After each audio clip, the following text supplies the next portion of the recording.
Tell me about your experience of being interviewed versus having to come up with things on your own.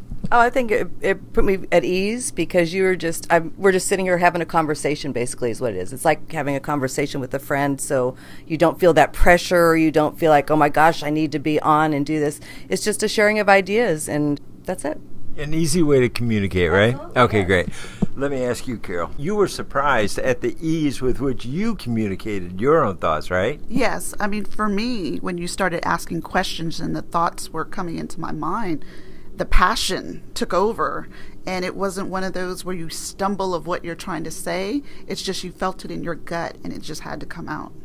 And you motivated me by what you were saying to ask you more questions because I wanted to learn more about what your reactions were. So that's kind of how one idea in an interview leads to the next idea, because the interviewer's hearing what you're saying.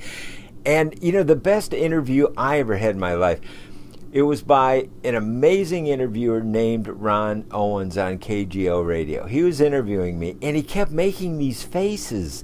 And I'm thinking, why is he making these faces? What he was doing was the most generous thing I'd ever experienced in broadcasting. Instead of interrupting me, what do you mean by this? He was leading me to bring out more what he didn't understand, and he was doing it silently.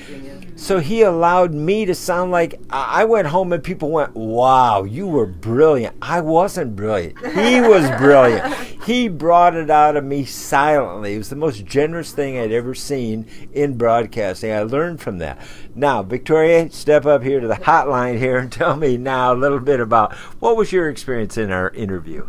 It felt like we're just sitting in the living room talking. Whatever I said and whatever your responses were, you know, it generated more ideas, and it was just conversation with a friend. It was that easy. Very good. I know you've got some big ideas. Do you think you're going to be able to communicate these new ideas that you've got now? Absolutely. I have no doubt, because it's easy. You're going to be unstoppable, right? That's right. Are we all going to be unstoppable? Absolutely. We've all got the tools to be unstoppable, right? Yes. All right, guys. Thanks again.